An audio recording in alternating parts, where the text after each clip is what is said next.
ভালো লাগলো যে এই মাহফিলটা এই বছরই শুরু হলো। এর আগে এই মাহফিল এখানে আর কখনো হয় নাই। এলাকার যুবকরা, বৃদ্ধরা, ইয়াংরা, বাচ্চারা, মুরব্বীরা, মা বোনরা সবাই আন্তরিক সহযোগিতা করে মাহফিলটা শুরু করলেন। দোয়া করি এই মাহফিলকে আল্লাহ তাআলা যারাই আয়োজন করছে সকলের নাজাতের ওসিলা বানিয়ে দিন এবং এই মাহফিল যেন যুগ যুগ ধরে চলমান থাকে। এবার শুভ উদ্বোধন, এটা একটি ভালো কাজ। হাদিসে পাওয়া যায় ভালো কাজ যে শুরু করে পরবর্তীতে এটা ফলো করে যদি চলতে থাকে, যতদিন চলমান থাকবে যত সওয়াব হবে, যারা শুরু করেছে ওই পরিমাণ সওয়াব আল্লাহ তাদের আমলনামায় দিতে থাকবে।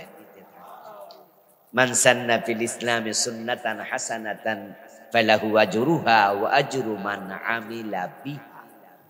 এই আরবি শব্দের আমি বাংলা অনুবাদটা আগে শোনালাম রাসূলের হাদিসে। এবার যেহেতু ওরা শুরু করছে, এটা যদি চলতে থাকে 20 বছর, 50 বছর, 100 বছর, আরো বেশি, আমি আশা করছি এটা চলমান থাকবে। আল্লাহ কবুল করুক, বলেন আমিন। ভালো কাজকে ধরে রাখবেন। এটা তাফসীর মাহফিল, বিশাল ব্যাপার। আমি এসেই যে বক্তার আলোচনা শুনছিলাম, চমৎকার কথা বলছিলেন। এরপরে হাশেম মোল্লা ভাই বললেন 40-45 মিনিট, খুবই যৌক্তিক কিছু কথা বলছেন, দলিল ভিত্তিক, ঠিক নয় কি? ইনশাআল্লাহ আমিও বলবো ঘন্টা খানেক, যদি আল্লাহ সময় দেয়, সুযোগ দেয়, সুস্থ রাখে, কম বেশি। কোরআন হাদিসের বাহিরে কোনো গাল গল্প, নিজের ব্যক্তিগত কিচ্ছা, বাপদাদার কিচ্ছা আমরা বলি না। মাহফিলে আল্লাহ এবং রাসূলের কথা বলা হয়, এটাই হওয়া উচিত, ঠিক কিনা? কোরআন হাদিসের কথা শুনলে এখান থেকে হেদায়াতের পথ খুঁজে পাওয়া যায়। আপনারা এই মাহফিল চলমান রাখবেন।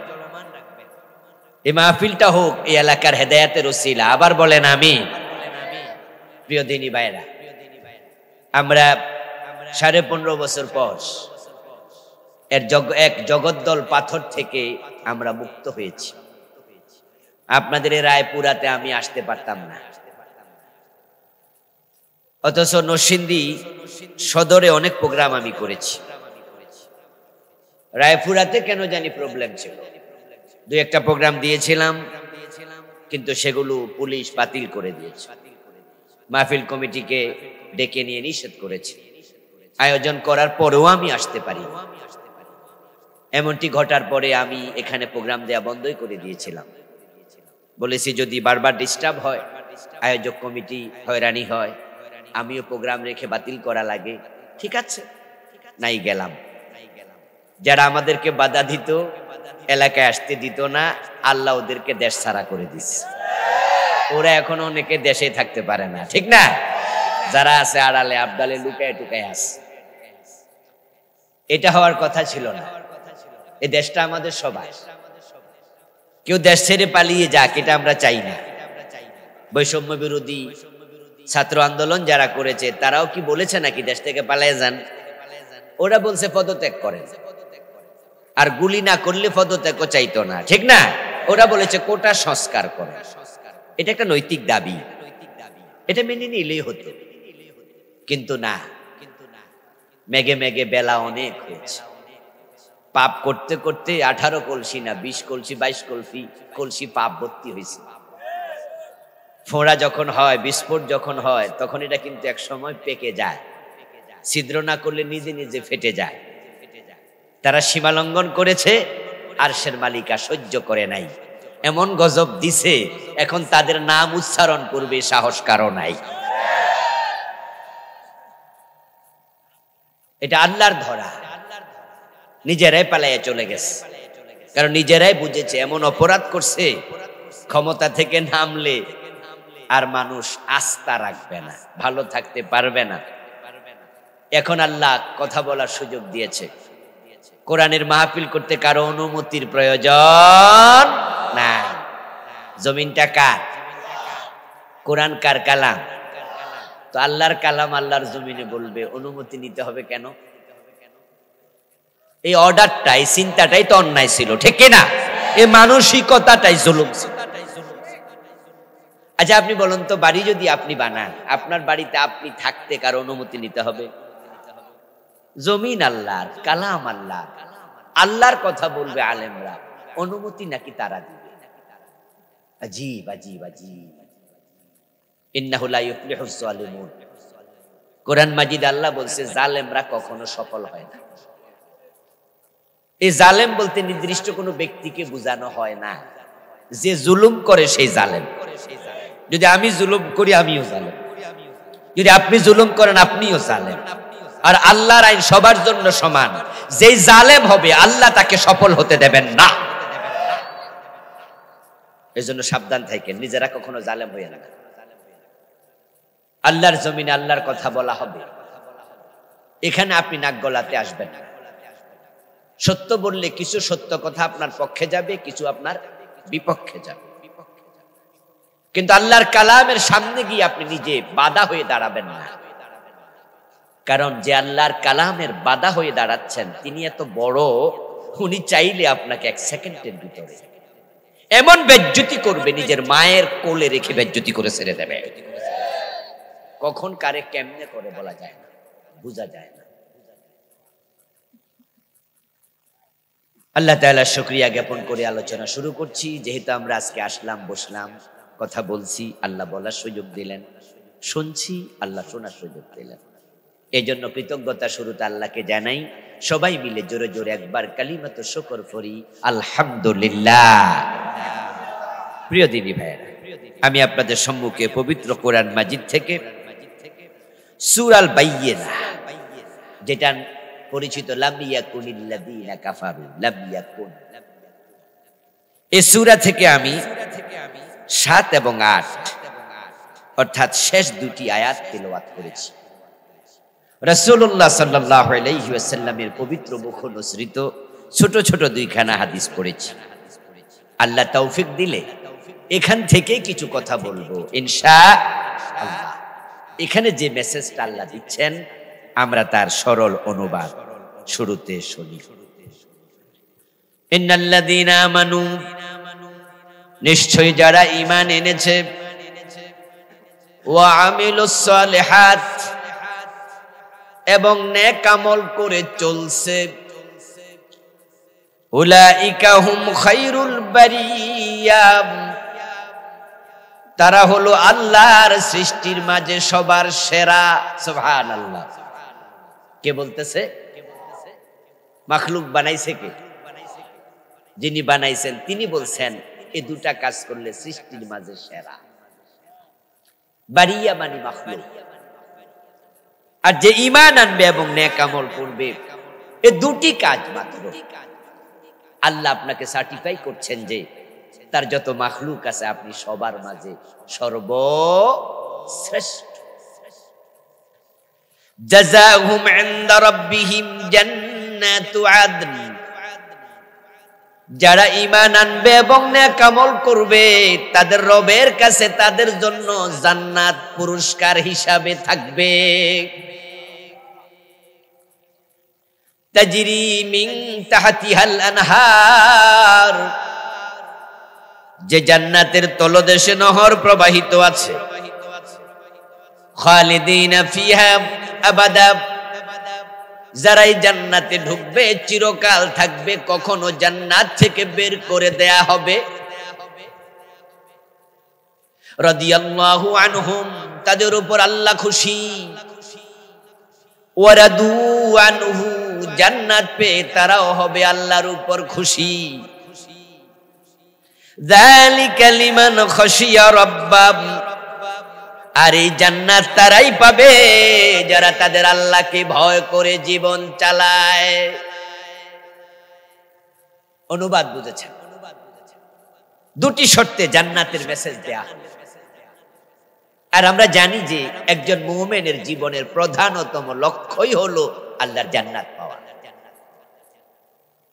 এজন্য তার যত কর্মতৎপরতা আছে সব হয় জান্নাত কেন্দ্রিক। দুনিয়া কেন্দ্রিক মুমিনের কর্মতৎপরতা হবে না। যদি হয় এ দুনিয়া তাকে ধ্বংস করবে। একজন মুমিনের সাথে দুনিয়ার সম্পর্ক হবে নৌকার সাথে পানির সম্পর্কের মতো। দুনিয়াকে বাদ দিয়ে চলতে ইসলাম বলেনি, তবে মুমিনের লক্ষ্য দুনিয়া হবে। পানির উপর দিয়ে নৌকা চলে, কিন্তু পানি নৌকার ভিতরে যেন না ঢোকে। দুনিয়া নিয়ে আমরা চলবো, তবে মুমিনের কলবে দুনিয়া ঢুকবে না। মুমিনের কলবে থাকবে শুধু আল্লাহর ভয়। যালিকা লিমান খাশিয়া রাব্বাহ। পানি ব্যতীত নৌকা চলবে না। দুনিয়া চাকরি বাকরি, ব্যবসা বাণিজ্য, টাকা পয়সা লাগবে, এগুলো ছাড়া আমরা চলতে পারবো না। ইসলাম বলেনি তুমি বৈরাগী হয়ে যাও। লা রুহবানিয়াতা ফিল ইসলাম, ইসলামে বৈরাগ্যবাদ নাই। আপনি জঙ্গলে চলে যাবেন, ইসলাম এটা আপনাকে শিখায় না। রাসূলুল্লাহ নিজে ব্যবসায়ী ছিলেন। আবু বকর সিদ্দিক ব্যবসা করেছেন। ইমাম আবু হানিফা ব্যবসা করতেন। রাসূলুল্লাহ নিজে মদিনা 10 বছর প্রেসিডেন্ট ছিলেন, তিনি পৃথিবীর সেরা রাজনীতিবিদ। হযরত ওমর অর্ধ দুনিয়ার প্রেসিডেন্ট ছিলেন। আপনাকে ক্ষমতা দিলে আপনি ক্ষমতা রেখে জঙ্গলে চলে যাবেন? বলখের বাদশাহ ইব্রাহিম বিন আদহামের কাহিনী কেউ আপনাদের শোনায়? বলে উনি নাকি রাজত্ব ছেড়ে জঙ্গলে চলে গিয়েছিল, সেখানে গিয়ে আল্লাহকে পেয়েছিল। একটি ভুল কনসেপ্ট, ইসলামিক কনসেপ্ট শিখায় না। রাসূলুল্লাহ সাল্লাল্লাহু আলাইহি ওয়াসাল্লাম আল্লাহর কাছে ক্ষমতা চেয়েছেন। হিজরতের পথে তিনি বলছেন ওয়াজআলনি মিল্লাদুনকা সুলতানান নাসীরা, কোরআনের আয়াত। আল্লাহর নবী বলো, আমার রব তুমি আমাকে রাষ্ট্র শক্তি দিয়ে সাহায্য করো। এই দোয়া রাস্তায় কবুল হয়ে গেল। মদিনায় তিনি পৌঁছলেন। আউস খাজরাজ, বনু নজির, বনু কুরাইজা, বনু কায়নুকা, মদিনার সকল মানুষ মিলে রাসূলুল্লাহকে প্রস্তাব দিলেন আপনি আমাদের প্রধান হবেন। রাসূলুল্লাহ ওই রাষ্ট্রের প্রধান ব্যক্তি হয়ে গেলেন, দোয়াও করলেন এবং প্রধান তিনি হলেন। 10 বছর তিনি আল্লাহর আইনে দেশ চালালেন। তো রাসূল তো জঙ্গলে যায় নাই, সুতরাং ইব্রাহিম বিন আদমের কথা বলে রাসূলের সুন্নাহ থেকে মানুষকে সরানোর কোন সুযোগ। আমাদের জন্য আদর্শ ইব্রাহিম বিন আদহাম না নবী মুহাম্মদ? তো রাসূল কি জঙ্গলে গেছে না ক্ষমতায় গেছে? আল্লাহ হাবিব ইন্তেকাল করলেন সোমবারে, সাস্তের টাইম, সূর্য এখনো হেলেনি। সূর্য মাথার উপরে আসার আগে প্রিয় নবী ইন্তেকাল করলেন সোমবারে। আল্লাহর হাবিবের অর্ডার ছিল মানুষ যখন মরে যায় তাকে দাফন করতে দেরি করো না। দুটি কারণ তিনি বললেন। একটা বললেন লোকটা যদি ভালো মানুষ হয় তাহলে তার কবরটা তার জন্য জান্নাত হবে, তাই তোমরা তাকে দুনিয়ার উপর বেশিক্ষণ রেখো না, তার নেয়ামতের জায়গা জান্নাতে পৌঁছায়া দাও, তাড়াতাড়ি করো। আর লোকটা যদি খারাপ মানুষ হয় তাহলে সে তোমাদের জন্য বোঝা, তাই তার মরার পরে কাঁধের মাঝে বোঝা নিয়ে বসে থেকো না, তাকে কাঁধ থেকে নামাও, বোঝা নামাও। অথচ রাসূলুল্লাহ ইন্তেকাল করলেন সোমবারে, সারাদিন চলে গেল, সাহাবারা ওনাকে কবর দেন নাই। চলে গেল মঙ্গলবার, পুরা দিন সাহাবারা পুরা দিনও রাসূলকে দাফন করেন নাই। মঙ্গলবার দিবস যাওয়ার পরে বুধবার রাত আগমন করলো। বুধবার রাতের গভীরে রাসূলুল্লাহকে দাফন করলো। এই যে প্রায় 2 দিন রাসূল মাটির উপরে, উনাকে কেন দাফন করলেন না? কারণ পর্যালোচনা করুন, ইসলামের ইতিহাস পড়লে পাবেন প্রিয় নবীজি ইন্তেকালের আগে কাউকে খলিফা বানান নাই। তাই সাহাবাদের কাছে মনে হলো রাসূলুল্লাহর দাফনের চেয়ে পরবর্তী প্রেসিডেন্ট বানানোর গুরুত্ব বেশি। এখন পরবর্তী প্রেসিডেন্ট কে হবে তা নিয়ে সাহাবারা পরামর্শ করলেন। ওই পরামর্শটা এক পর্যায়ে ঝগড়া ফাসাদ পর্যন্ত, তর্ক বিতর্ক পর্যন্ত পৌঁছেছে। মদিনার সাহাবারা বলছে আমরা মদিনার লোক, আমরা হবে এখানকার প্রেসিডেন্ট। কিন্তু মক্কার সাহাবারা বলছে এটা তো ঠিক নয়, যোগ্য লোক প্রেসিডেন্ট হবে। বাড়াবাড়ির এক পর্যায়ে আবু বকর সিদ্দিক বললেন, আমি তোমাদেরকে প্রিয় নবীজির একটি হাদিস শোনাই। ক্বালা রাসূলুল্লাহ সাল্লাল্লাহু আলাইহি ওয়াসাল্লাম, আল আইম্মাতু মিন কুরাইশ। আবু বকর বলছেন, আমি রাসূলুল্লাহ সাল্লাল্লাহু আলাইহি সাল্লামকে বলতে শুনেছি, রাসূল বলেছেন আমার পরে নেতৃত্ব হবে কুরাইশ থেকে। এখন যারা কুরাইশ সবাই মক্কার লোক। কুরাইশ বংশ কোথায়? মক্কায়। এবার মদিনার সাহাবারা বললেন, রাসূল যদি বলে আমাদের কোনো কথা নাই, ওকে ঠিক আছে, তাহলে মক্কার কুরাইশ থেকে একজন নেতা বানাও। কেউ বললেন আবু বকরকে বানাও, কেউ বললেন ওমরকে বানাও। কথা হচ্ছে সময় লেগে গেছে। এক পর্যায়ে মঙ্গলবার বিকাল বেলায় হযরত ওমর দাঁড়াইয়া গেলেন, একটা ভাষণ দিলেন। সংক্ষিপ্ত ভাষণে তিনি বললেন যে, তোমরা তো আমার নাম প্রস্তাব দিয়েছো, কেউ আবু বকরের নাম প্রস্তাব দিয়েছো পরবর্তী খলিফা হিসাবে। আমি ওমর নিজেই আবু বকরকে খলিফা মেনে নেয়ার ঘোষণা দিলাম। তিনি দৌড়ে গেলেন, আবু বকরের হাত চেপে ধরে বললেন, আপনি আমাকে শপথ পড়ান, আমি আপনার হাতে বায়াত হতে চাই। তাহলে সাহাবাদের কাছে রাসূলুল্লাহর ইন্তেকালের পরে উনার দাফনের তুলনায় পরবর্তী প্রেসিডেন্ট বানানোর গুরুত্ব বেশি হলো। আবু বকর হলেন খলিফা। উনি খেলাফত রাইখা জঙ্গলে চলে গেছে নাকি খেলাফত চালাইছে? আবু বকরের পরে হযরত ওমর হলেন খলিফা। উনি অর্ধ পৃথিবী চালালেন কোরআন দিয়ে। হযরত ওমর চালালেন 10 বছর।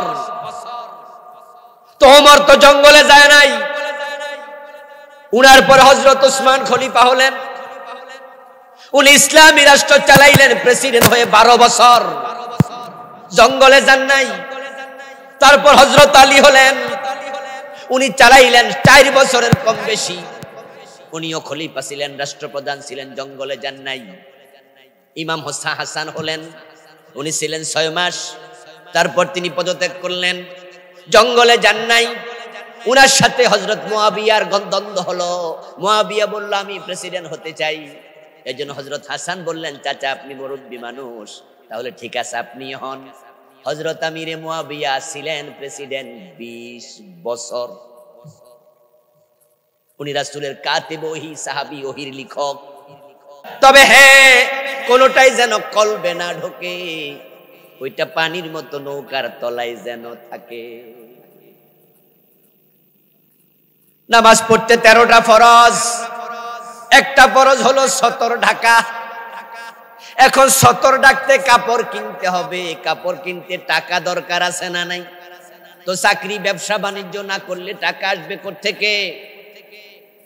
তাহলে আপনি নামাজ পড়তেও টাকা লাগে, মসজিদ বানাইতে টাকা লাগে, মাহফিল করতে টাকা লাগে,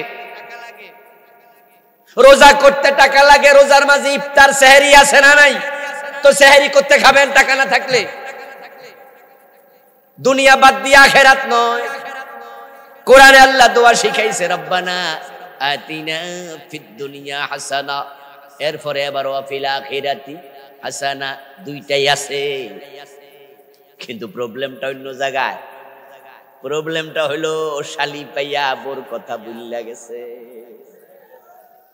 সমস্যা ওখানে হইছে। আপনি যদি ঘরের বড় মাইয়া বিয়ে করেন, তাহলে ছোট মাইয়া কি হইব? কথা কয় না রে লোকেরা রে। মনে হয় যেন এলাকায় বিয়ে করে না লোকে। বড় বোন বিয়ে করলে ছোট বোন কি হয়? শালি হয়। কিন্তু আপনি সুন্দরী শালি পাইয়া কি বউকে ভুলে যাবেন? কাজটা ঠিক হইব? আমাদের সমস্যা এর চেয়ে বেশি, দুনিয়া পাইয়া আমরা আখিরাত ভুলে গেছি। সমস্যা এখানে। কথা ছিল পানি লাগবে নৌকা চলতে, তবে পানিটা যেন নৌকার তলায় থাকে। কিন্তু গাফেল মাঝি নৌকা ছিদ্র হইয়া পানি ঢুকতেছে। বেড়া উচিত ছিল পানিটা সিসা ফেলে দেয়া। আপনাদের এলাকায় নৌকা আসেনি? কাঠের নৌকা পানি ঢোকে না? যখন আপনারা নদী পার হন, পানি ঢুকলে কি করে? হ্যাঁ, আস্তে করে বল দিয়া কাইটা ফালাই দেয়। কেন ফালাই দেয়? কারণটা কি? কারণ ও বেটা জানে বেশি পানি ঢুকলে ডুবে। এই পানি ছাড়া নৌকা চলবে না, কিন্তু পানি আবার নৌকার ভিতরে জায়গা দিও না, না হয় তোমার নৌকা ডুবাইয়া দেবে। দুনিয়া ছাড়া আমরা চলতে পারবো না, কিন্তু দুনিয়া কলবে ঢুকতে দিও না, না হয় দুনিয়া তোমাকে ধ্বংস করে ছেড়ে দেবে। এই যে আওয়ামী লীগকে ধ্বংস করছে কেনা? তাদের অতি লোভ, তাদের দুনিয়া, তাদের ক্ষমতা ধ্বংস করে দিছে। ক্ষমতা ছিল 5 বছর, যেমনি আইছে মইনু আহমদ সরকার আইছে ক্ষমতা, মইনু আইসা ওরাই কিন্তু আওয়ামী লীগের ক্ষমতা বসাইছে। আচ্ছা, এরপরে 5 বছর যাওয়ার পর একটা ভালো নির্বাচন দেয়া যাইতো না? কইছে না, রাইতে কাম সারে লেছে নাকি, ঠিক কিনা? ভোট কি দিনে হয়েছে না রাতে হয়েছে? আইলো আবার 5 বছর, তারপরে এবার ক্ষমতা আসলো, 10 বছর হয়ে গেল। পরের বার আবার কাউকে মাঠে রাখবে না, নিজেরাই ক্ষমতায় আসা লাগবে। আবার জোর জুলুম কইরা ক্ষমতা নিয়ে গেল। 15 বছরের মাথায় কি ঘোষণা করলো? ভিশন 2041 41 ঘোষণা করে নাই? 2041 ভিশন 2041। এর মানে হলো 15 বছর গেছে, সামনে আরো 16 বছর। আচ্ছা, আপনি বাংলাদেশে ক্ষমতা পাইছেন, আলহামদুলিল্লাহ। আলহামদুলিল্লাহ কইয়া ঠিকঠাক মতো দেশটা চালান, ভালো একটি ফেয়ার ইলেকশন দেন। লোকজন যদি আপনারে ক্ষমতা আরো 50 বছর রাখে, বিরোধী দলের কোনো কথা নাই, ঠিক কিনা? যে পাস করবে সে আসবে, কিন্তু আপনি না, আমি থাকবো, জোর করে থাকবো, আরো লাগবে। পুরা কলিজা মনে হয় যেন লোভে ভইরা গেছে। এই জন্য রেজাল্ট এমন হয়েছে, আল্লাহ পুরা উল্টাই দিচ্ছে। আপনার লোভ আপনাকে শেষ করে। আমার বন্ধু, এই কথা আপনার জন্য, আমার জন্য, সবার জন্য প্রযোজ্য। قال رسول الله صلى الله عليه وسلم الدنيا حلوة خضرة। রাসূলুল্লাহ বলেন দুনিয়া বড় সতেজ, দুনিয়া বড় মিষ্টি। হ্যাঁ, আসলে টাকা পয়সা দেখলে একটু মজা লাগে না? আরে পুরুষের পকেটে যদি টাকার বান্ডিল থাকে, হেবেটা যদি ঠ্যাং একটা নাও থাকে, তাও স্পিরিট হাঁটে। আর যে পুরুষের পকেট খালি, হাতে ঠ্যাং সাইডতে থাকলেও লাভ হইতো না, ধাক্কাইলেও লড়ে না। এজন্য বলে মহিলার স্বামী হলো পুরুষ, আর পুরুষের স্বামী হলো টাকা। পয়সা আছে, দেখবেন যে আপনার শরীর কেমন গরম, শীতকালও গরম লাগে। আর পয়সা না থাকলে গরমকালেও শীত লাগে। দুনিয়া বড় মিষ্টি জিনিস রে ভাই, এত মিষ্টি। কোরআনে আল্লাহ বলছেন, যুইনিলা লিন্নাসি হুব্বুশ শাহওয়াতি মিনান নিসা ওয়াল বানিন ওয়াল কানাতিরিল মুকান্তারাহ মিনাজ যাহাবি ওয়াল ফিদ্দা ওয়াল খাইলিল মুসাওয়ামা ওয়াল আনআমি ওয়াল হারস। আমি দুনিয়া তোমাদের সম্মুখে সুশোভিত করেছি, আকর্ষণীয় করেছি। তোমাদের ছেলের ভালোবাসা, মেয়ের ভালোবাসা, স্ত্রীর ভালোবাসা, সম্পদের ভালোবাসা, জায়গা জমিনের ভালোবাসা আমি তোমাদের সামনে তুলে ধরেছি। তবে শোনো, ওয়াল্লাযীনা আমানু ওয়াশাদ্দু হুব্বান লিল্লাহ। যারা মুমিন হয় সবকিছুর উপরে তাদের অন্তরে বেশি ভালোবাসা থাকবে কার? এখন এই দুনিয়ার প্রতি মহব্বত আমাদেরকে ডুবাইয়া দিচ্ছে। আমার প্রিয় ভাই, আপনার আজকে বাড়ি যাবেন, যাদের ঘরে মধু আছে, আমার ওয়াজ যদি আপনি একটু টেস্ট করতে চান তাহলে টেস্ট করবেন। ওই মধুটা আপনি আপনার চোখের নিচে 100 টাকার মতো ফেলে দেবেন। সকালবেলায় উঠে দেখবেন অনেকগুলো পিঁপড়া মধুর চারপাশে। দুনিয়া বড় আকর্ষণীয়, বড় মিষ্টি। আমার রাসূল মিষ্টির উদাহরণ দিছে, তাই আপনাকে মধু ফেলতে বলছি। গিয়ে দেখবেন মধুর চারপাশে পিঁপড়া আছে 2 দল। একদল বুদ্ধিমান, আরেক দল বড় লোভী বেকুফ। যেগুলো বুদ্ধিমান 3টা পা সামনে দিছে, তারপরে মুখ দিয়া খাচ্ছে। পেট যখন ভরে যায়, বাকি 3টা পা বাহিরে আছে, আস্তে করে তোলা দিয়া চলে যায়। আর কিছু আছে তো ব্যাককল পিঁপড়া লোভী, সে মধুর ভিতরে 6 পা ঢুকাইয়া দিছে। যখন পেট পূর্ণ হইছে, এবার কয় বাড়ি যাই। মধু কয় কই যাইবা? ভিতরে ঢুকছো, যাইতে আর দিমু। না, ওই মধু কিছু পিঁপড়াকে ডুবে ছেড়ে দেবে, শেষ করে দেবে। ঠিক অতি লোভে তাতি নষ্ট। বেশি লোভ করবা, দুনিয়ার জন্য পাগল হইবা, এ দুনিয়া তোমাকে ধ্বংস করার জন্য যথেষ্ট হয়ে যাবে।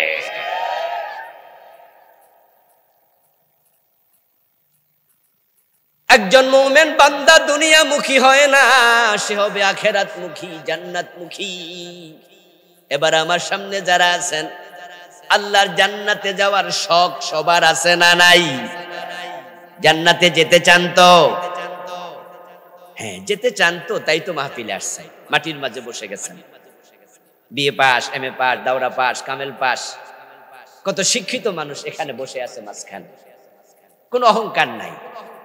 আসলাম তো পাশ দিয়ে হেঁটে যাচ্ছে, অথচ মাদ্রাসার মুহাদ্দিস আমার পড়াইতে পারবে। ভাবলো যে আবুল কালাম আজাদ সাহেব, দেখি কি কয়, শুনি না, দুই একটা হাদিস তো নতুন করেও পাইতে পারি যেটা আমার এলেমে নাই। এজন্য রিক্সা থেকে নাইমা মাটিতে বসে যাবে, কোনো অহংকার নাই। এই মানুষগুলো বসে আছে শুধুমাত্র আল্লাহর জান্নাতের পথ খোঁজার জন্য, ঠিক না? কি যাওয়ার সময় কি হাদিয়া দেবে, রিক্সা ভাড়া দেবে? না, বরং শেষ দিকে চান্স পাইলে কবো যা পারেন দিয়া যান। আপনারাও জানেন যে এখানে যাওয়ার সময় রিক্সা ভাড়া দেবে না, যাওয়ার সময় কোনো বিরিয়ানির প্যাকেটের জন্য এখানে এসে বসেন নাই, তো বসলেন কেন? জান্নাতের আশা, ঠিক কিনা? আচ্ছা, এই যে জান্নাতে যেতে চান, চাইলে কি জান্নাত পাওয়া যায়? যদি চাইলে জান্নাত পাওয়া যেত তাহলে হিন্দুরাও পাইত, কারণ বেহেশতে যাওয়ার শখ হিন্দুদেরও আছে। আছে মানি, নরসিংদী যাবেন, হিন্দু ভদ্রলোকের মিষ্টি দোকান, স্বর্ণের দোকান, বিভিন্ন দোকান তারা করে। দেখবেন যে এমন হিন্দু আছে, মরা বাবার ছবি ওয়ালের মাঝে টানাইয়া সুন্দর করে লিখে দিছে স্বর্গীয় সত্যেন্দ্র নারায়ণ দাস, স্বর্গীয় দুলাল চন্দ্র ভৌমিক, স্বর্গীয় অমক, স্বর্গীয় তমক। এমন কি চোখে পড়ে নাই? স্বর্গীয় মানি স্বর্গে যাবে না গেছে? দেখছেন শখ কত, বাপেরে অলরেডি স্বর্গে পাঠাইয়া দিস। আমরা তো চাই আমার বাপ জান্নাতে যাক, আমার দাদা জান্নাতে যাক। আমরা কেউ কি জীবনে বলেছি আমার দাদার নাম জান্নাতি আব্দুল মজিদ? কেন বলি না? শখ নাই? বলি না কেন? আমরা অনিশ্চিত, আমরা জানি না আদৌ তিনি জান্নাতে গেছেন কিনা। কিন্তু হিন্দু মেয়ে অলরেডি লিখে গেছে, মানে এতে নিশ্চিত যে বাপ স্বর্গে গেছে। স্বর্গ আর জান্নাত দুই জিনিস না এক জিনিস?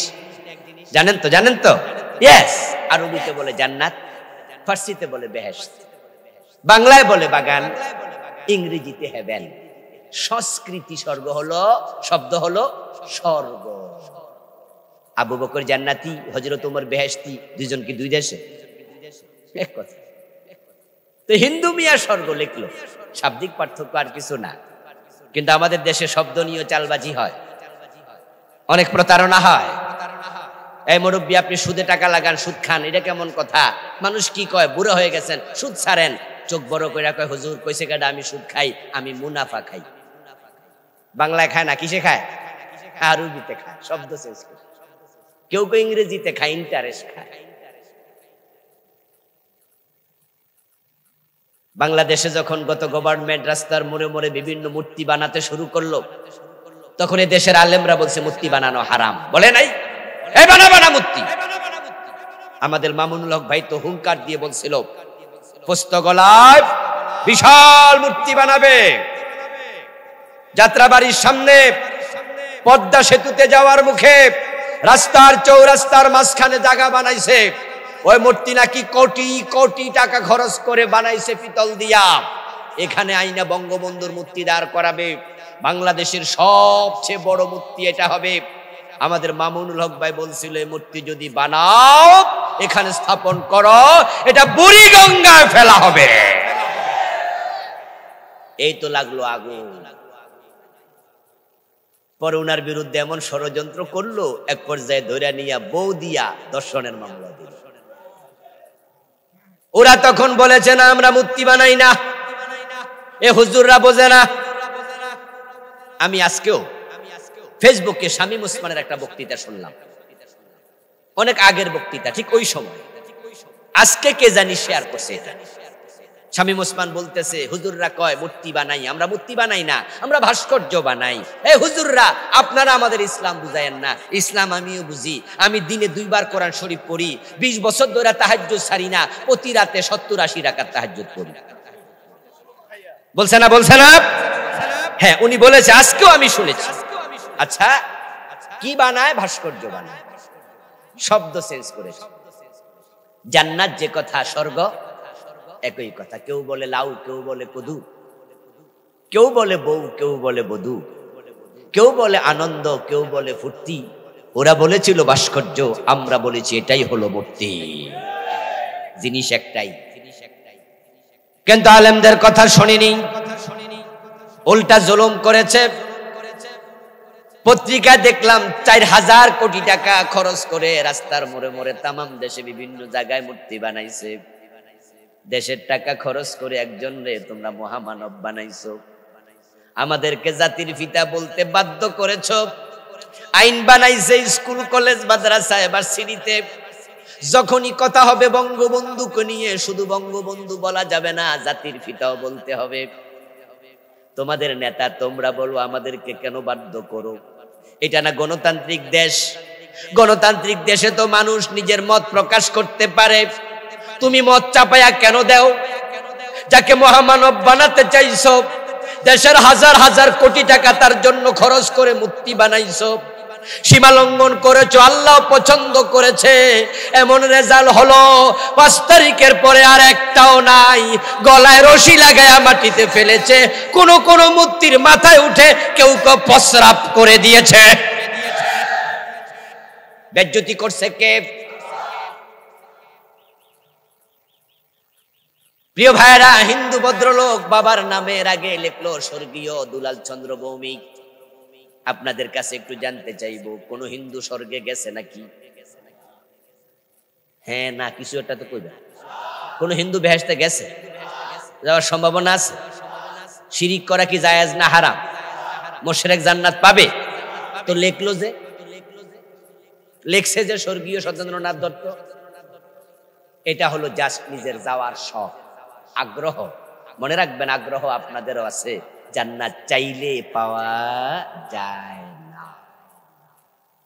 জান্নাতে যেতে হলে জান্নাতের মালিকের কিছু ক্রাইটেরিয়া আছে, জান্নাতের মালিকের কিছু শর্ত সারায়াত আছে। কোরআনে 1 ডজনের উপর আয়াতে আল্লাহ তাআলা বারবার বলেছেন 2টি শর্তের কথা। 2 শর্তে তিনি জান্নাত দেবেন। সূরা কাহফ আয়াত নাম্বার 107, ইন্নাল্লাযীনা আমানু ওয়া আমিলুস সালিহাতি কানাত লাহুম জান্নাতুল ফিরদাউসি নুজুলা। সূরা বুরুজ আয়াত নাম্বার 11, ইন্নাল্লাযীনা আমানু ওয়া আমিলুস সালিহাতি লাহুম জান্নাতুন তাজরি মিন তাহতিহাল আনহার যালিকাল ফাওজুল কাবীর। 1 ডজনের উপর আয়াতে আল্লাহ একই কথা বলেছেন বারবার বারবার। জান্নাতে যেতে হলে ঈমান এবং নেক আমল করতেই হবে। যার ঈমান আছে এবং নেক আমল আছে তার জন্য জান্নাত। এখন আজকের মাহফিলে যারা আছেন, জান্নাতে যেতে হলে 2টা শর্ত পরিপালন করা দরকার আছে না নাই? জান্নাত বানাইছে কে? দেবেন কে? মালিক কে? তো তিনি যদি শর্ত দেয় আর আপনি শর্ত না মানেন, তাহলে তিনি ছাড়া জান্নাত দেওয়ার ক্ষমতা কারো আর নেই। জান্নাত কোন নবীর হাতেও নাই। ওলিয়া উলিয়া তো বহুত পরে, কোন নবীর হাতেও নাই। কারণ নবীদেরকে যে জান্নাত আল্লাহ দেবেন সেটার মালিক কে?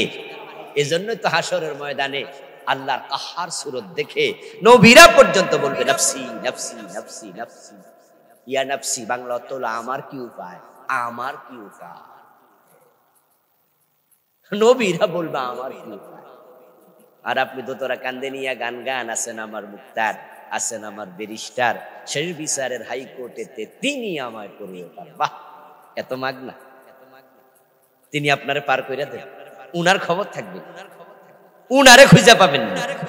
যে বেটার উপর ভরসা করে বসে আছেন ওমক আপনাকে তরাইয়া দেবে, ওই বেটার অবস্থা কি হবে সে নিজেও জানে না। কি কঠিন অবস্থা। আমার প্রিয় ভাইরা, জান্নাতে যেতে হলে আল্লাহর শর্ত পালন করুন। 1 নাম্বার শর্ত ঈমান, দ্বিতীয় শর্ত নেকামল। কিন্তু 3টি কারণে ঈমান বাতিল হয়ে যায়। যদি 3টি কারণের সাথে আপনি নিজে সম্পৃক্ত থাকেন তাহলে প্রথম শর্ত বাতিল, ঈমান শেষ। আর যদি ঈমান না থাকে জান্নাত নাই। নবী ইব্রাহিম আলাইহিস সালামের বাবা আজর বেঈমান মুশরিক, তাই ছেলে এত বড় নবী কিন্তু আজর হবে জাহান্নামী। হযরত নূহ আলাইহিস সালামের ছেলে কেনান বেঈমান, সে কাফের। নূহ এত বড় নবী কিন্তু ছেলে কেনান হবে জাহান্নামী।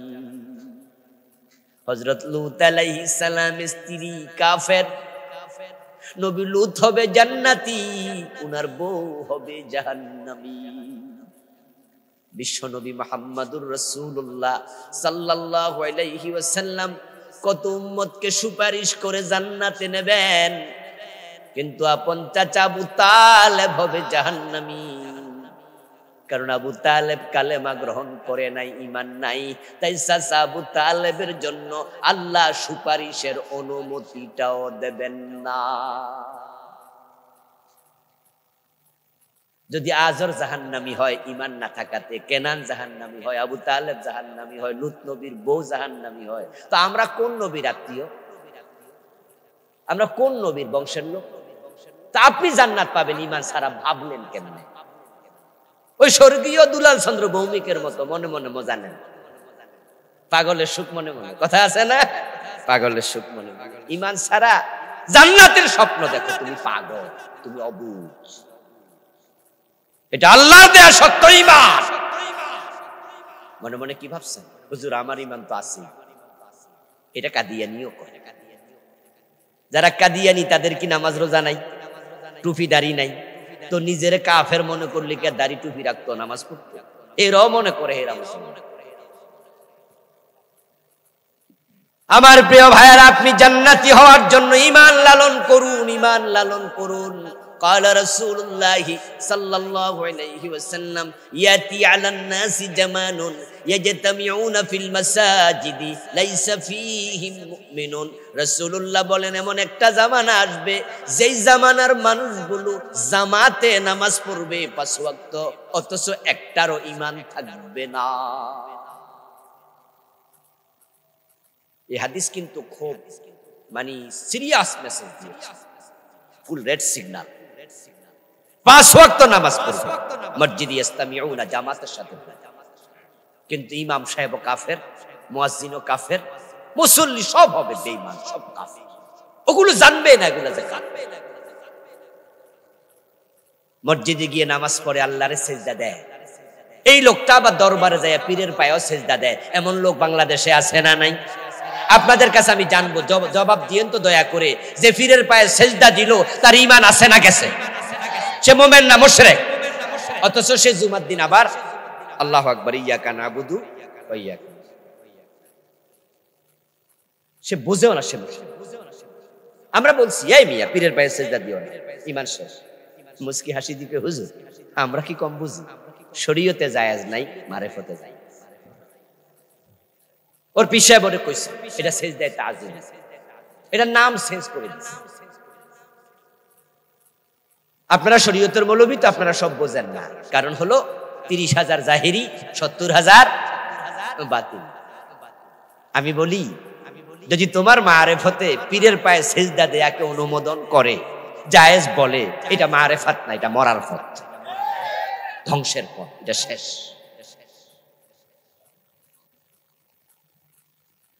ومن يشرك بالله فقد حرم الله عليه الجنة ومأواه النار وما للظالمين من أنصار। আল্লাহ বলছেন যে শিরিক করে আল্লাহর সাথে তার জন্য জান্নাত আল্লাহ হারাম বানায়া দেয়।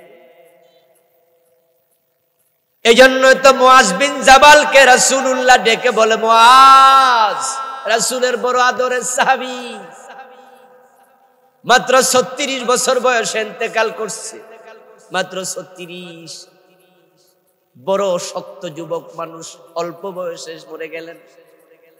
এ কম বয়সী সাহাবাটাকে রাসূল এত ভালোবাসতেন, প্রায়শই তিনি নিজের উটের পিঠের পিছনে মুআজকে বসাইতেন।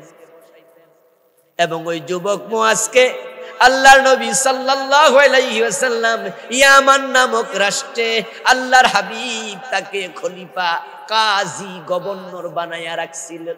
যাও তুমি ইয়ামানের কাজী, গভর্নর। ওই মুআজকে বলো, মুআজ লা তুশরিক বিল্লাহি ওয়া ইন কুতিলতা ওয়া হুররাকতা। মুআজ শোনো, যদি তোমাকে কোনো কিডন্যাপার গ্রুপ কিডন্যাপ করে নেয় আর তোমাকে বলে শিরিক করো, মূর্তির সামনে মাথা নত করো, তুমি তখন বলবা অসম্ভব। তারা যদি বুকে আবার তোমার তলোয়ার ঢুকায়া দেয়, কল্লাটা কেটে ফেলে, মুআজ শোনো, কল্লা চলে যাক, তুমি মরে যাও, শহীদ হতে রাজি হইও, শিরিক করতে রাজি হইও না, কারণ শিরিক করলে আল্লাহ জান্নাত দেয় না।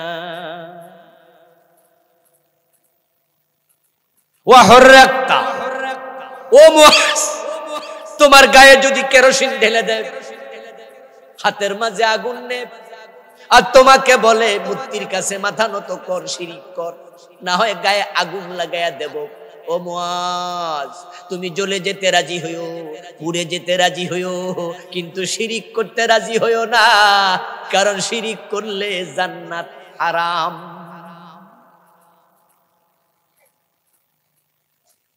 এখন শিরিক করলে ঈমান তো যাবেই। 3 অপরাধী ঈমান যায়, একটা শিরিক, আর একটা কুফর, আর একটা নেফাকে ইতিকাদি।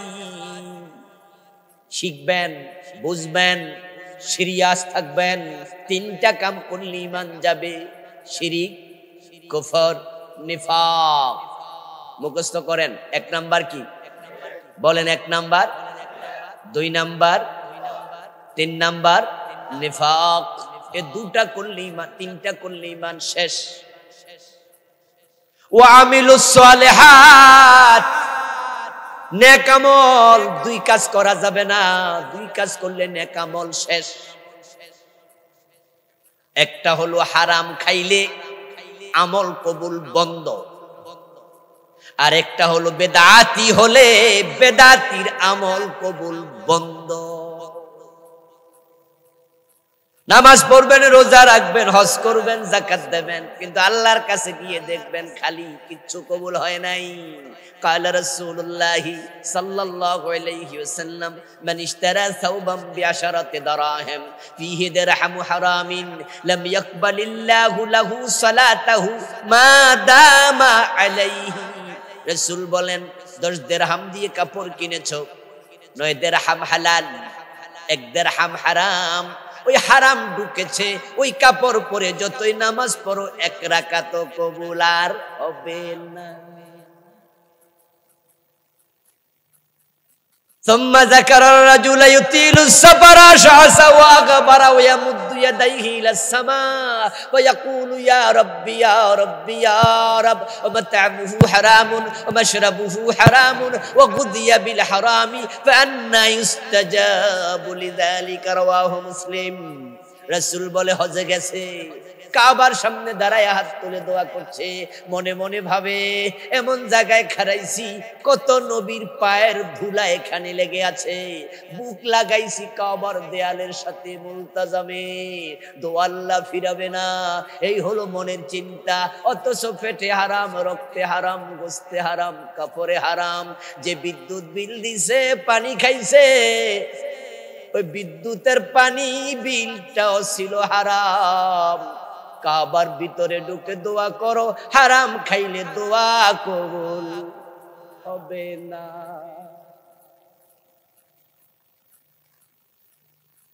আজকের মাহফিলে সুদে টাকা লাগানো আছে এমন 2-4 জন শ্রোতা নাই? নাই, নাই। এই এলাকার মানুষ সুদ খায় না।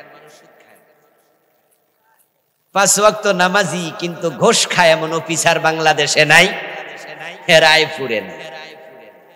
বাপ মরছে, মা মরছে 7 বছর আগে, এখনো বইনের হক দেয় না, জোর কইরা খায় এমন জালেম ভাই আছে না নাই? এখানে 2-4 জন। কার জান্নাত যাবেন? কাটটা সাদ্দাদেরটা নাকি আল্লাহরটা না? قال رسول الله صلى الله عليه وسلم من قطع ميراث وارثه قطع الله ميراثه من الجنة। আমার রাসূল কয়, যে ওয়ারিসের হক কাটে আল্লাহ তার জান্নাত কাটে।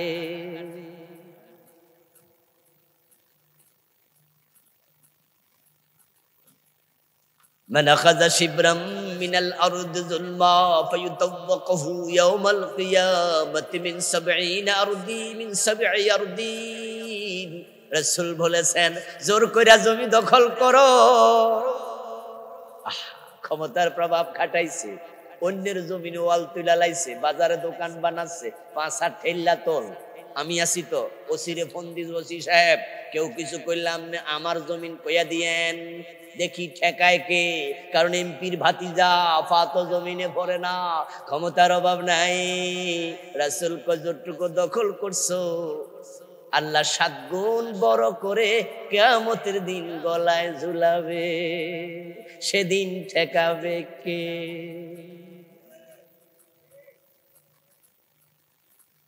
ফজরের নামাজ পড়ছে, টুপিটা এখনো মাথায় আছে, কোদাল কান্দে লইয়া জমিনে গেছে, আল্লাহু আকবার কইয়া আইনে কোপ মারে। আইলা ছিল সোজা, কোপাইয়া বানাই লাইছে বাঁকা। মনে মনে ভাবে 30 লম্বা খেত 5 আঙ্গুল কইরা বড় করলে 1 শতকের অর্ধেক হয়ে যাবে, আধা শতক। টুপি মাথাতে আছে, সুবহানাল্লাহ কইয়া কোপ মারছে, জিকির করতে করতে মারতাছে। নামের আগে আলহাজ লেখা, পরের সম্পদ খায়, ওজনে কম দেয়, মালে বেজাল দেয়, মানুষ ঠকায়, চরম জালেম এমন নামাজি নাই। তোমার ইবাদত কবুল বন্ধ। হারাম খাইবা না দোস্ত, হারাম খাইবা, হারামের সাথে সম্পর্ক রাখবে, সব বিফলে যাবে, সব বিফলে, সব আল্লাহ ফেলে দেবে। ইন্নাল্লাহ তাইয়্যিব লা ইয়াকবালু ইল্লা তাইয়্যিবা। তিনি পবিত্র, অপবিত্র কিচ্ছু নেয় না, কিচ্ছু নেয় না। সাবধান, আখলিস দীনাক ইয়াকফিকাল আমালুল কলিল। রাসূলুল্লাহ বলে, দিনটাকে খাঁটি করো, তাহলে কম আমল নাজাতের জন্য যথেষ্ট হয়ে যাবে।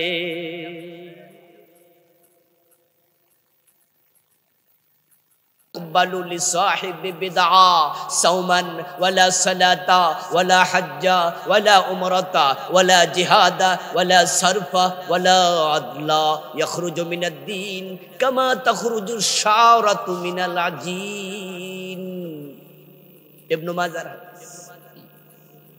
নবীজি বলছে, কোন ব্যক্তি যদি বেদাতি হয়ে যায়, নামাজ, রোজা, হজ, জিহাদ, যাকাত, ভালো কাজ যত করো, আল্লাহ কিছু কবুল করবে না। এবং বেদাতি দিন থেকে এমন ভাবে বেরিয়ে যায় যেমন আটার খামির থেকে টান দিলে চুল বের হয়ে আসে। কি উদাহরণ! সুবহানাল্লাহ। রুটি বানানোর জন্য মহিলারা আটা দিয়ে খামির বানায়, ওই খামিরের ভিতরে যদি কোনো চুল পড়ে তাহলে কি চুল শুদ্ধ রুটি বানায় নাকি? টান দেয়, টান দিলে চুলটা আস্তে করে বেরিয়ে যায়। আচ্ছা, চুলটা যখন বের হয় তখন কি কোনো সুরঙ্গ টুরঙ্গ হয় নাকি? ওই চুলের সাথে কি 100 টাকা আটা বের হয়েছে নাকি?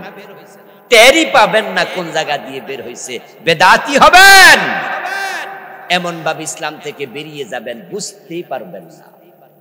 বেদাত আল্লাহর কাছে, রাসূলের কাছে চরম ঘৃণিত কাজ, হারাম বড় ঘৃণিত কাজ। কিভাবে জান্নাত খোঁজো সুদখোর হইয়া? কেমনে খোঁজো? সুদ খেলে 73 গুনাহ, সবচেয়ে ছোটটা হলো নিজের মায়ের সাথে জেনা।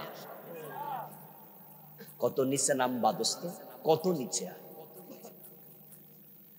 মান আকালা দিরহাম রিবা ওয়া হুয়া ইয়ালাম আন্নাহু আশাদ্দু মিন 36 জিনা। নবী মুহাম্মদ বলেন, 1 টাকা জেনে শুনে সুদ খেলে আমল নামায় 36 বার জেনার গুনাহ লিখে দেয়া হবে। 1 টাকা সুদ খেলে 36 বার জেনা, 100 টাকা সুদ খেলে 3600 বার জেনা, 1000 টাকা সুদ খেলে 36,000 বার জেনা।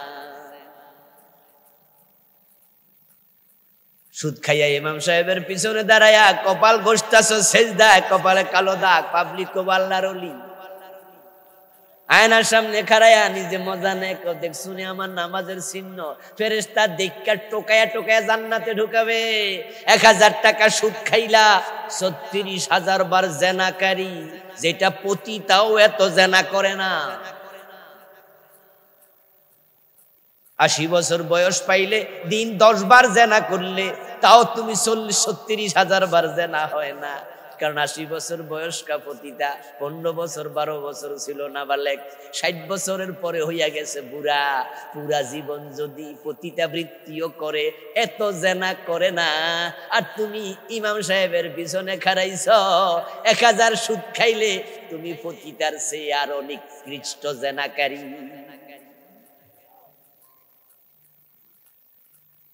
কোন পতিতাও তার বাবার সাথে আর ছেলের সাথে জেনা করতে শুনবেন না। আর সুদ খাচ্ছেন মানে মায়ের সাথে জেনা করতেছেন। কিসের নামাজ আপনার, কিসের দাড়ি?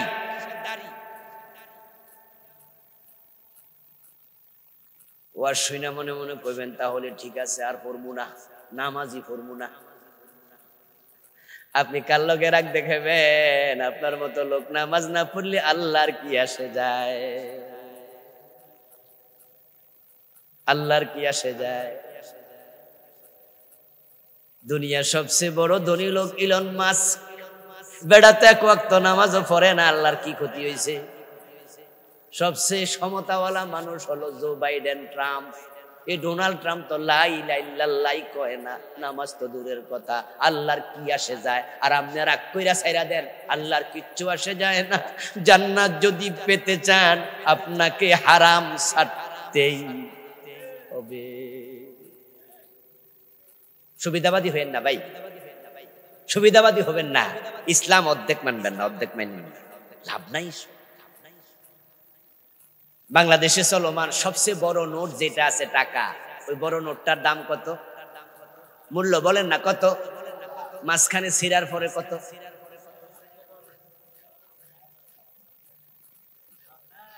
অধিকা ইসলাম মাইনেন না। ফজরের নামাজের ফরজ কয় রাকাত? 1 রাকাত পড়া বাড়ি যান, সওয়াব হবে অর্ধেক না বাদ? রোজা রাখছেন চৈত্র মাসে, দুপুর 3টা বাজে ইফতার করে আলান, মনে মনে ভাবেন 9 ঘন্টা তো রাখছি, সওয়াব 70% পাইছি, ঠিক আছে? বাতিল আফাতুমিনুনা বিবাদিল কিতাবি ওয়া তাকফুরুনা বিবাদিন ফামা জাযা। আল্লাহ কয় কোরআনের কিছু মানবা কিছু মানবা না, তোমার জন্য আল্লাহর কাছে কোনো পুরস্কার নাই। কুফর করবেন না, শিরিক করবেন না, নেফাক করবেন না, অথচ কুফর করছেন নিয়মিত। লাখ লাখ মুসলমান এখন কুফরিতে লিপ্ত। বাংলাদেশে তো কুফর এখন ওপেন সিক্রেট, নিজেরে কাফের ভাবে না কিন্তু কুফরি করে।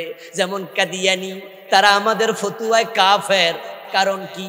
কারণ যদি জিজ্ঞাসা করে সবাই বলবেন তারা বিশ্ব নবীকে শেষ নবী মানে না। এখন কাদিয়ানি কয় মাসলায় কাফের? উত্তর হলো শুধু এক মাসলা, তারা নামাজ মানে, রোজা মানে, হজ মানে, যাকাত মানে, টুপি দাড়ি পাজামা পাঞ্জাবি সব মানে, শুধু নবী মুহাম্মদকে শেষ নবী মানে না। এতে তাদের ঈমান শেষ। কারণ ঈমান হওয়ার জন্য শর্ত হলো সব মানতেই হবে। ঈমান হলো একের মতো, নেক আমল হলো ডান পাশে শূন্যের মতো।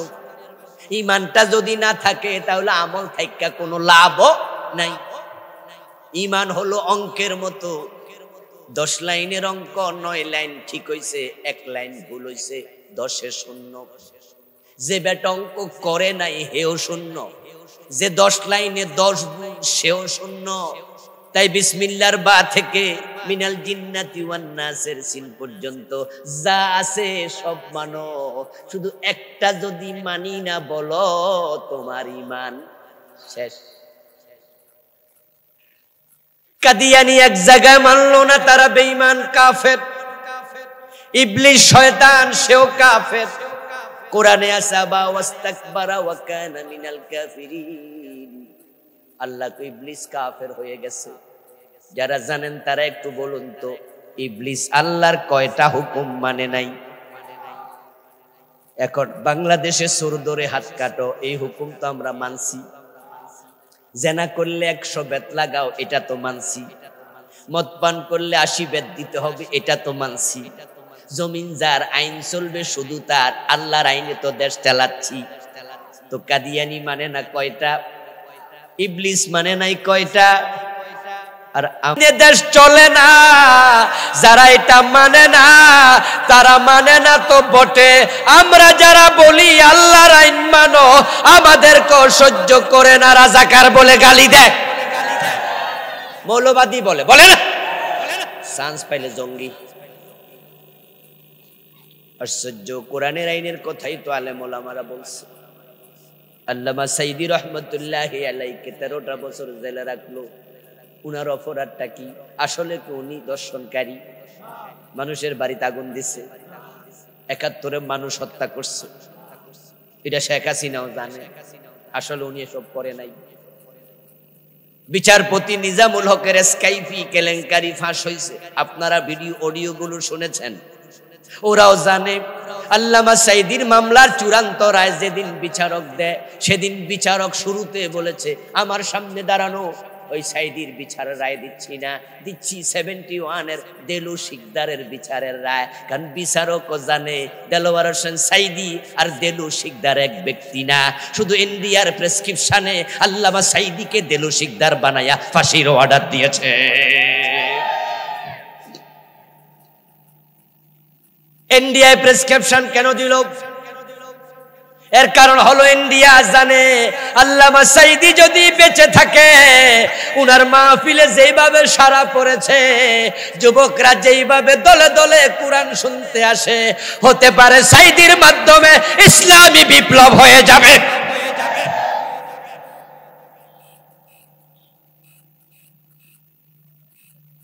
যে 11 জন বড় বড় নেতাকে তারা ফাঁসি দিল যুদ্ধাপরাধী বানাইয়া, তার মাঝে এমন 2 জন ব্যক্তি ছিল যারা 5 বছর মন্ত্রিত্ব করেছে 3 মন্ত্রণালয়, কৃষি, শিল্প, সমাজ কল্যাণ। এই 3 মন্ত্রণালয়ে তারা 1 টাকা দুর্নীতি করেন নাই। ইন্ডিয়া দেখছে যদি এইভাবে আরো মন্ত্রণালয় বাড়ে, হতে পারে ইসলাম ওলারা ক্ষমতায় চলে যাবে। তাই 2 জনকে দরকার ছিল গোল্ড মেডেল পুরস্কার দেয়া, উল্টা তারাই প্রেসক্রিপশন দিয়া ফাঁসিতে ঝুলাইছে। ও দোস্ত, ইসলামের পক্ষে তো আসলা না, উল্টা আমাদেরকে উল্টা ফাঁসি দাও, মারো, জেলে দাও। ইমান থাকবে কেমনে? ইমান যদি নিয়ে মরতে চাও, পুরা কোরআন মানা দরকার আছে না নাই? এখন অধিকা চলছে। মসজিদে গিয়ে আল্লাহর কথা মানে, আদালতে আর মানে না। কি আশ্চর্য মুসলমান!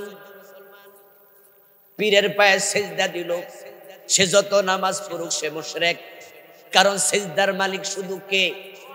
2 জনকে দিলে তো শিরিক হবে।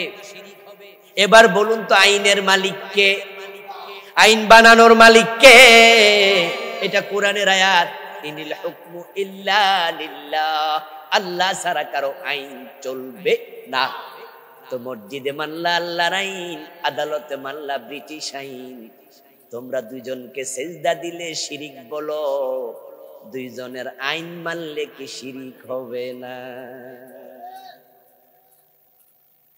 কুফরি চলছে, দেদারছে, শিরিক চলছে, দেদারছে। কুফর নিয়ে আমি বই লিখেছি। আমার এই বইতে আমি বাংলাদেশে চলমান 56টা কুফর লিখেছি। তো আপনি যদি না চিনেন, না জেনে, না বুঝে, অত মানুষ বিষ খায়, মনে করছিল এটা ঔষধ, অথচ বিষ। খাওয়ার পরে কি কোনো অসুবিধা হইব না? না যাই না খাইলো। কোনটা কুফর আপনি চিনেন না, অথচ আপনি কুফরি করছেন। ইমান যাবে না? চলে। আল্লাহকে কিয়ামতের দিন বলবেন, আল্লাহ আমি জানি না। আল্লাহ বলবো, কেন জানো নাই? এলেম শিখা নফল না ফরজ, তো পড়লা না কেন? কোনটা কুফর শিখলা না কেন? ইমান চলে যাবে শিরিক করলে। আর একটা বই লিখছি, এটার মাঝে বাংলাদেশে চলমান 29টা শিরিক লিখছি। এগুলো নেবেন, ড্রাইভারের কাছে রাস্তায় গাড়ি আছে, বাড়ি গিয়ে পড়বেন। 29টা লিখছি। এই যে আসতেছে নির্বাচন, কত নেতা মুশরিক হবে ফাও ফাও স্লোগান দিয়ে, মাইক হাতে নিয়ে বলবে, ও মিয়ারা আপনারা আমদারে ভোট দিয়েন, ক্ষমতা দিয়েন, জনগণ সকল ক্ষমতার উৎস। ইমান শেষ, জায়গায় শেষ। জনগণ সাবরেন্টির মালিক, সার্বভৌমত্বের মালিক, এই কথাটা আমাদের সংবিধানে লেখা আছে। এই জন্য তো আমরা বলি এটা নাস্তিক্যবাদী সংবিধান, এটা কুফরি সংবিধান, এটা চেঞ্জ করে আল্লাহর কোরআনকে সংবিধান বানাতে হবে। সার্বভৌমত্বের মালিক জনগণ না, ক্ষমতার মালিক ও জনগণ না, ক্ষমতার মালিক আল্লাহ। কুলিল্লাহুম্মা মালিকাল মুলকি তুতিল মুলকা মান তাশা ওয়া তানজিউল মুলকা মিম্মান তাশা তাবারাকাল্লাযী বিয়াদিহিল মুলক লাব্বাইক আল্লাহুম্মা লাব্বাইক লাব্বাইক লা শারীকা লাক লাব্বাইক ইন্নাল হামদা ওয়ান নি'মাতা শেষে কইলা কাওয়াল মুলক, রাজত্ব তোমার। হাসানুল কিনু, রাশেদ খান মেনন, বছর 6 আগে দেখলাম তারাও হজ করতে গেছে, সরকারি টাকায় হজ করছে। ইহরাম যখন পড়ে তালবিয়া পড়ার সময় দোয়া লাব্বাইক পড়ে নাই, শেষে কইছে লাকাওয়াল মুলক, আল্লাহ রাজত্ব তোমার। আর আমরা কইলে কই রাজা। কি আশ্চর্য না বিষয়টা? এই বেটা নিজেই তো কইছে লাকাওয়াল মুলক, আল্লাহ রাজত্ব তোমার। আর আমরা বললে কো জঙ্গিবাদ বললে, এসব কথা চলবে। আবার সংবিধানে লিখছে জনগণ রাজত্বের মালিক, ক্ষমতার। আজীব তো। জনগণ মালিক কবে হলো? জনগণরে বানাইছে কেডা? এই জনগণ কথা বলে না কেন? কে বানাইছে? এই জনগণ। আপনারা কি মালিক না মালিকের গোলাম? তো গোলাম হলে গোলাম কেমন আইন বানায়?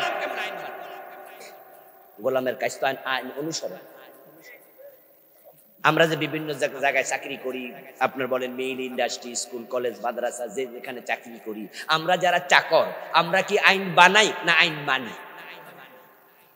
প্রতিষ্ঠানের মালিকরা আইন বানায়, তারা বলবে যে এমনি এমনি চলেন। আপনি যদি মানতে রাজি হন চাকরিতে জয়েন করেন, না মানলে আপনার দরকার নাই। আমি একজন শিক্ষক, আমি মাদ্রাসায় পড়াই। এখন মাদ্রাসা যাই কি আমি প্রিন্সিপালকে বলবো যে আমার যে ক্লাসে মন চায় সে ক্লাসে ক্লাস নেব? নো।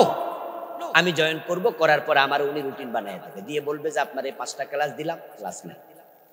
ফার্স্ট পিরিয়ড করবেন, তৃতীয় পিরিয়ড করবেন, সপ্তম পিরিয়ড করবেন, তারপরে আবার বাড়ি চলে যাবেন। আমি যদি কই যে জিনা কেমনে ক্লাস চালামো আমি জানি, আমার মতো আমি চলবো, উনি বলবো আপনি চাকরি করতে আসছেন না মাস্তানি করতে আসছেন? বলবে না? আপনি কি চাকরি করতে আসছেন না মাস্তানি করতে আসছেন? আপনাকে আমি যেভাবে রুটিন দেব সেভাবে মানেন। যে ক্লাসে পাঠাবো সেই ক্লাসে যাবেন। ভালো না লাগলে রিজাইন করেন, আপনার মতো দরকার নাই চাকর, আপনার মতো লোক লাগবে না আমার। আল্লাহর জমিনে থাকবেন, আকাশ আল্লাহর, জমিন আল্লাহর, বাতাস আল্লাহর, অক্সিজেন আল্লাহর, আপনি নিজে আল্লাহর। আপনি আইন বানাবেন। ফাইজদানি পাইছেন?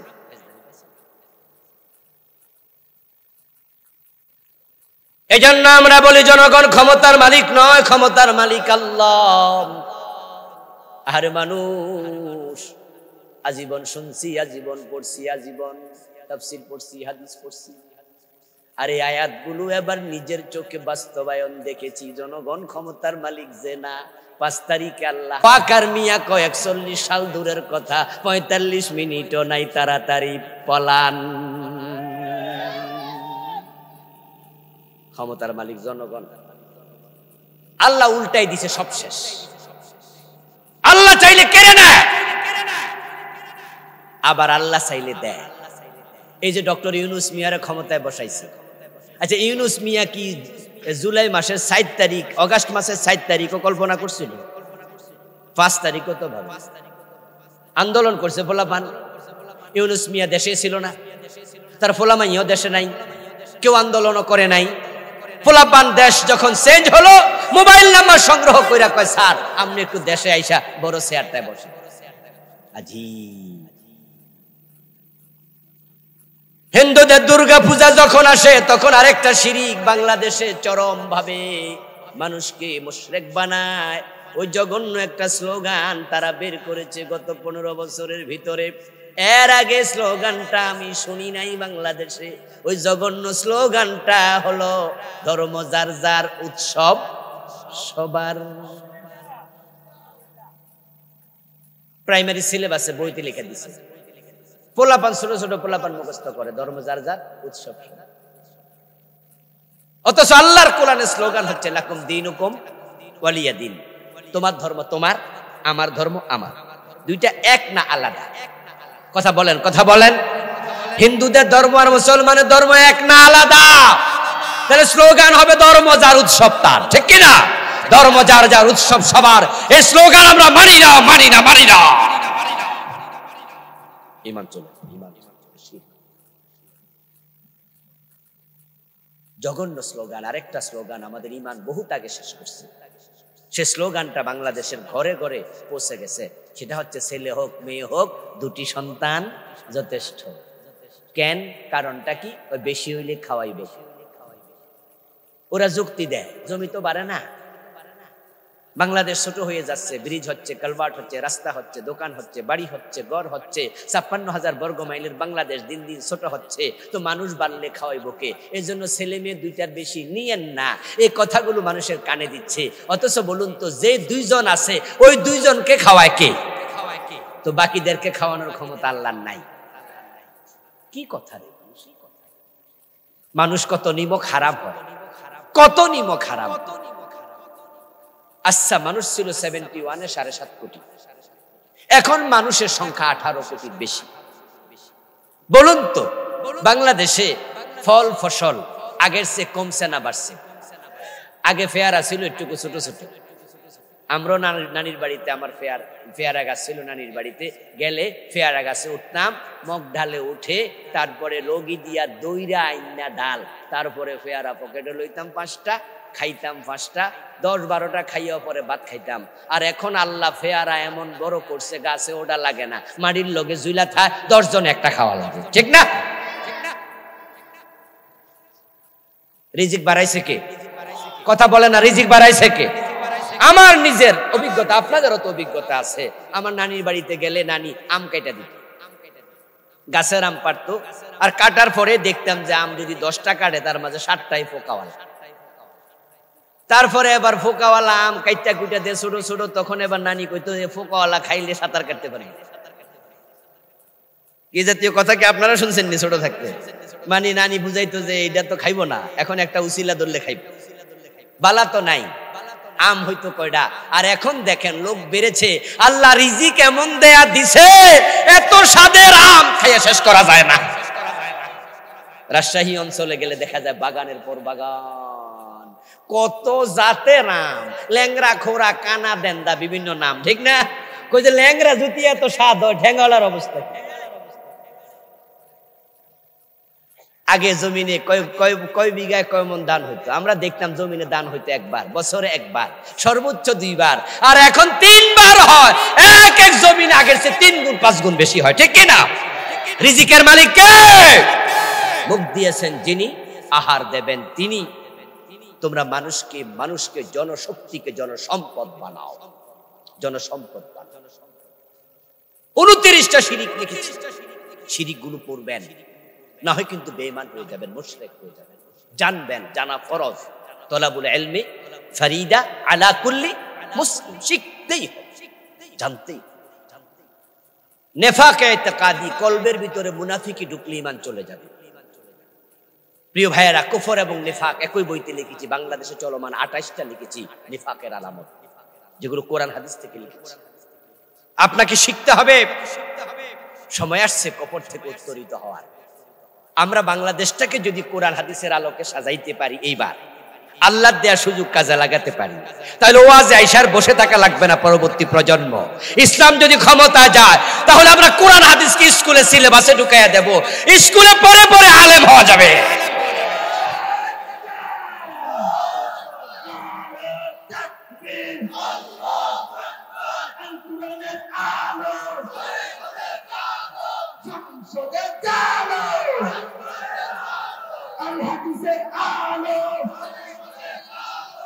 In ইংরেজের শত্রুরা, দিল্লির দালালেরা, আমার প্রিয় ভাই, এই যে কোরআন হাদিসের আলোচনা আমি করছি আপনারা শুনছেন, এই কোরআন হাদিস যদি সিলেবাসে থাকতো আপনারা পড়তে পারতেন, ঠিক না? প্রাইমারিতে ঢুকাই দেন 1 ক্লাসে কায়দা, 2য় ক্লাসে 10টা সূরা, 3য় ক্লাসে অনুবাদ, 4র্থ ক্লাস 5ম 6ষ্ঠ 7ম 7 এইভাবে দেন 100 কোরআন 100 নাম্বার হাদিস। তাহলে ইন্টারমিডিয়েট পাস করার আগে ঘরে ঘরে আলেম তৈরি হয়ে যাবে।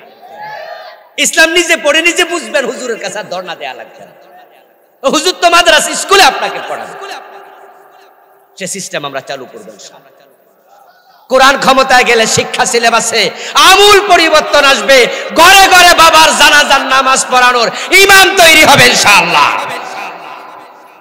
ইসলাম ক্ষমতায় গেলে আমরা একদিনের নোটিশে জি বাংলা বন্ধ করে দেব, স্টার জলসা বন্ধ, ওয়াজ করে পারবো না, ওয়াজ করলে হয় না, তারা আমাদের ওয়াজ শুনবে না।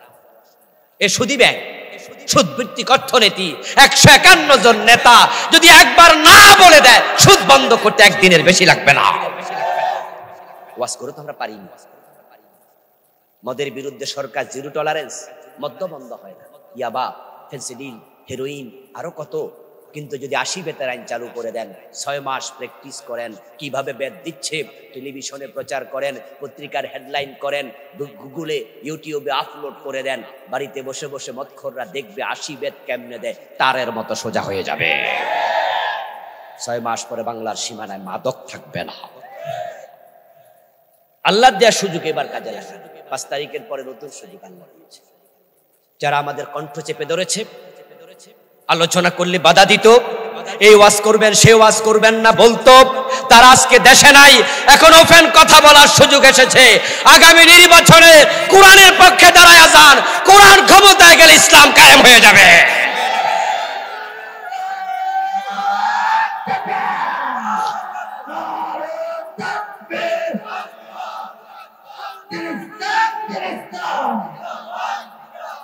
কোরআনের আলো, আল হাদিসের আলো, সংসদের আলো, ইসলামের শত্রুরা, দিল্লির দালালেরা,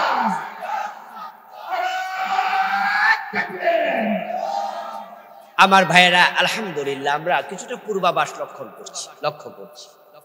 সেটা হচ্ছে ইসলামী দলগুলো কাছাকাছি আসতেছে, আলেমদের ঐক্যের সম্ভাবনা দেখা দিয়েছে। আলেমরা যদি এক হয় ইসলামের পক্ষে আপনারা আসবেন তো ইনশাআল্লাহ। আলেমরা এক হলে জালেমরা লেজ তুলে পালাবে ইনশাআল্লাহ। অন্তর্বর্তীকালীন সরকার ইতিমধ্যে সংস্কার কমিটি করেছে, ওরা বলছে সংবিধান ব্যর্থ, এই 54 বছরে শান্তি দিতে পারে নাই, লুটতরাজ বন্ধ করতে পারেনি, এই জন্য সংবিধান সংস্কার দরকার। কেউ কেউ বলেছে না, এটা নতুন করে লেখা দরকার। কমিটি অলরেডি তৈরি হচ্ছে, আমরা দাবি তুলব, সংস্কারও দরকার নাই, লিখাও দরকার নাই, এটা বাদ দাও, কোরআনকে সংবিধান বানিয়ে দাও, সব সমস্যার সমাধান হয়ে যাবে। কারণ সব সমস্যার সমাধান দিতে পারে আল কোরআন। ঈমানও টিকবে, আমলও টিকবে, জান্নাতও মিলবে ইনশাআল্লাহ। আল্লাহ তাআলা আমাদেরকে যে কথাগুলো বললাম আমল করার তৌফিক দিন, বলুন আমিন।